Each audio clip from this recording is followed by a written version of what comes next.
The people across North Carolina are very hardworking, resilient people. They're very prideful people, and they're very private. They're going to try to be as self-sufficient as possible. North Carolina's #1 industry is agriculture, $91 billion. If we don't take care of the people who turn agriculture in our state, North Carolina's economy is going to be in dire straits.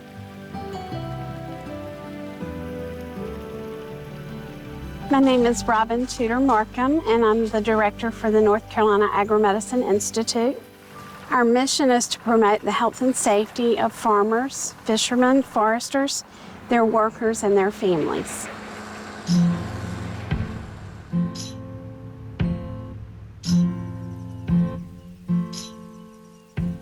There's Nick. He was our very first foster kid. I told you about we were playing with dandelions. Then I threw the stem at him, and it stuck right between his two front teeth. He just started laughing so hard I thought he was going to pee his pants. My name is Richard Hordeski. We live in Creston, North Carolina. We've been married 35 years. I do a lot of things. I'm a farmer, I'm a carpenter, I tend bar once in a while, and I help out the neighbors. And most of all, I'm a dad. This is green. Go back 3 nodules. 1, 2, 3, right there. Richard, he does a lot of the caregiving with our son. He's teaching him how to do carpentry and how to prune trees. This is the way it should look, Jermaine. It should be like next to nothing. Vicki and I have been parents our whole lives. I couldn't have children, and so in order to get our kid fix, we did 19 years of therapeutic foster care, 12 kids. 12. Not all at once, but 2 or 3 at a time. We just got hooked. We adopted our daughter, and almost 19 years later, we adopted our son. We've dedicated our whole lives to kids. And I wouldn't trade it for anything. And we were really good at it. Trying to teach Vasily how to ride a bicycle in the snow. Yeah, well. My dream for the kids would be to leave them the farm. We mainly have fruit and berries, and it's all organic. There's so much involved in keeping this place up and running. I mean, you're constantly here, and there's no one else to do it.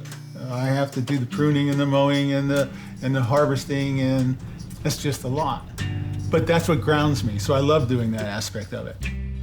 I don't have insurance, for one, and most of the accidents on farms happen from equipment, especially tractors. So I try to keep away from most of the things that would hurt me. I'm careful at what I do. But I've discovered as I age, things don't work as well as they used to. I do jobs on houses around here that a lot of people are aging, they're older than I, and they don't want to climb a ladder. But it's always there because once you get hurt, if you get hurt bad, there's no way to get that fixed. And anytime we have to go to the doctor, it's a payment system, and it takes years to pay it off. If it gets real serious, everything's in jeopardy. Everything we worked for, we're living on the edge. Mm-hmm. It wouldn't take much to push us over the edge. Well, in my family, I do have heart disease. My dad had a number of heart attacks. My mom had a heart attack and a stroke. My uncles, my dad's brothers, cousins have all had heart disease. So it is a concern. I've thought about it a lot. If I find myself in that situation, I kind of think, as soon as you get in that ambulance, the meter starts running on the bill. Something like that would throw us out of budget, and then everything we worked for would be up in the air. If I had a heart attack, would I go to the hospital? The more I think about it, I think I wouldn't do it. If I went through all that, racked up that huge medical bill, and then died anyhow, it's like, now my family doesn't have nothing, and here I am dead. And I don't like that feeling. We've done nothing but take care of other people our whole lives. I wouldn't want to put my family at risk of not having a place to live. That kind of decision,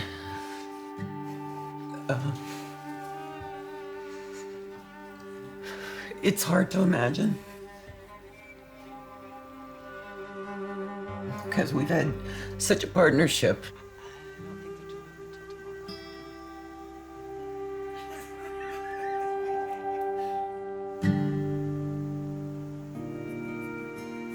People think that agriculture in North Carolina is commercial and that all farms are ran like big companies.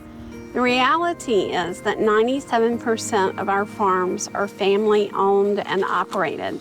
So these are self-employed people who are making a minimal profit, so that makes health insurance even less affordable to them. They make too much to qualify for Medicaid, but not enough to be able to afford private health care insurance.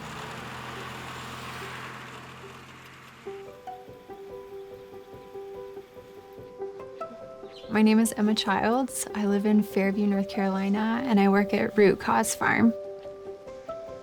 This farm has been around for 11 years. Some folks in the community noticed that the Fairview Food Pantry had no fresh produce at all. And so some folks who had a love for gardening decided to start a community garden. And this past year, we grew about 10,000 pounds to share with the larger Asheville area. In farming, we joke there's no such thing as an average day. But our days here are very much framed by what we're harvesting and what partner organization we're working with, the pantry being one of them. Hey, sweetie. I'm Walt. I'm Emma's dad. I would consider myself a fortunate man. I have a lovely wife who's a nurse. We have two lovely girls. Emma is 27 and Claire is 25. What's the project of the week? Yeah, well, we had our first hard frost this week. Emma has always been a delight. So this is row cover. Working in the land, working with her hands, being outdoors, being around animals, she glows. Pull them up. So this way they don't get caught by the frost. This is her wheelhouse and her passion, and thus it has always been. Emma's physical issue began, she was a perfectly normal second grader and had a fall and had a concussion. She had an MRI, and I will never forget, we went to the front desk and they said, you need to go to the ER now. 2 days later, she had brain surgery. I had a craniotomy for an arachnoid cyst, which was basically a fluid-filled cyst that was pushing my brain over to one side. So the doctor went in and basically opened the cyst so it would drain, which eliminated the pressure and the problem, but it's like a sponge that never really refilled. So in here, these are the giant... There is just this anxiety of like, what if something happened, or how do I need to be more careful? So that comes up when I'm farming too. I was on my parents' insurance until I turned 26. Medicaid is not currently an option for me because I'm young and working full-time and don't have any kids. And private insurance has not really felt like an option because most of the plans that are out there would be close to, if not 100% of my monthly income. Farm accidents happen all the time, and that definitely sits on my mind because financially, I mean, it would wipe my savings and beyond, like so far beyond. And then I think about my family because I know that they would want to help in whatever way they can, but I can't quite even imagine the implications for their life. Sometimes in the dark of the night, when you're awake and you're thinking about your children, you worry about things that can happen that would be life-changing. A medical emergency can be life-changing. You can end up with a debt that is onerous or just weighs you down to the point it changes your future. Because people who work in agriculture do not have access to health care and affordable health insurance, many times they ignore serious things. So that by the time they get to care, the spot on their face from working in the sun may have turned into melanoma, or their hypertension has turned into a stroke. So things that could have been taken care of quite simply with preventive care have now become catastrophic and possibly life-threatening. As a dad, I want to see my girls have access to affordable health care. I can't imagine doing anything else. My knees on the ground, my hands in the soil. Like, what else would I be doing?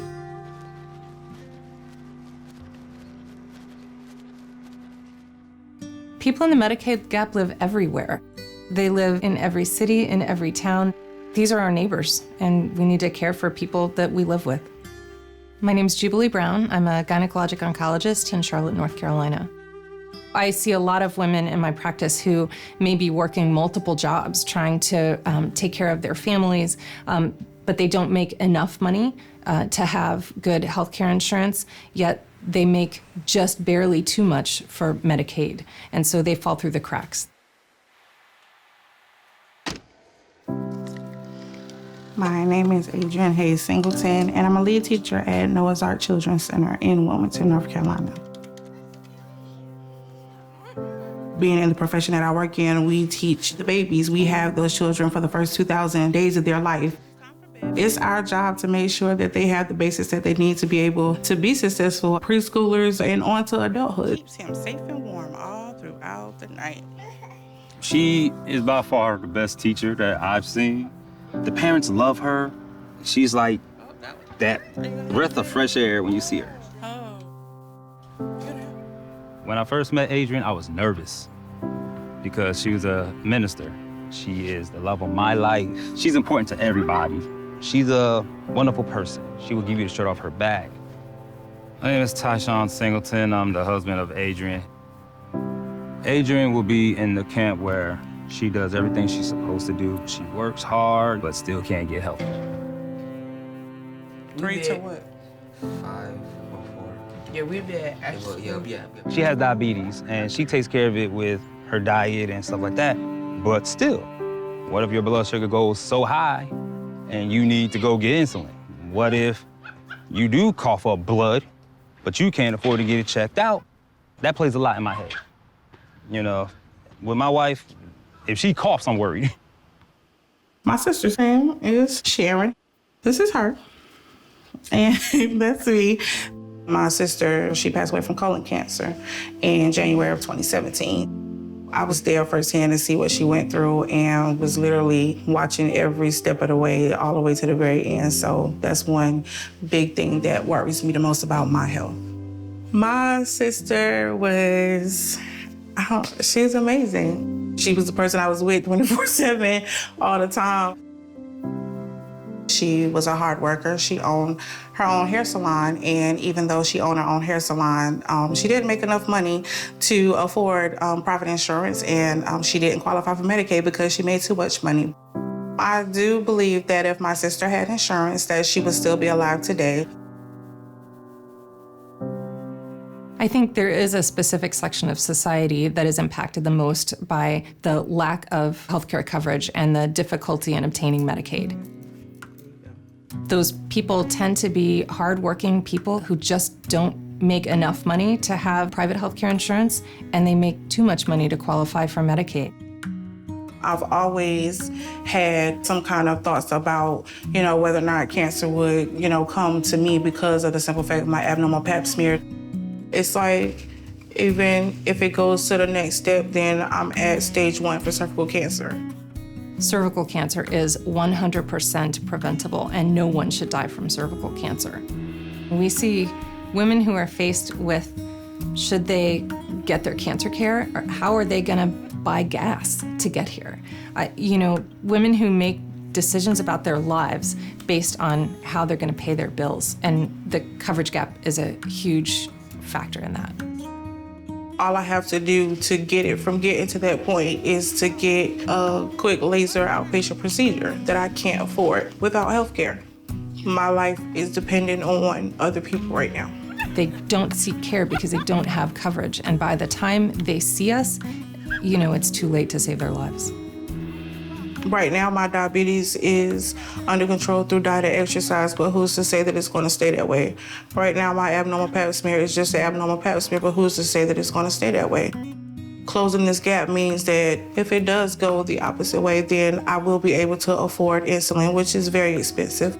which means, if the abnormal pap smear was to go the wrong way, then that means I will be able to afford to get the treatments that I would need or any surgeries that may come with that. Closing that gap means better health, not just for me, but for everybody else who's standing in that gap that needs to be closed. So we see Medicaid help patients all the time. Women who come in with early cancers, they can be cured. Every woman who gets health care through Medicaid benefits from that care.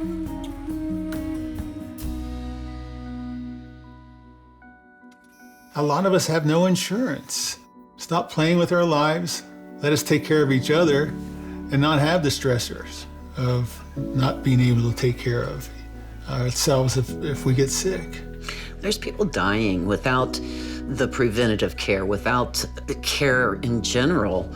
If they don't get the medical care that they need, we lose people.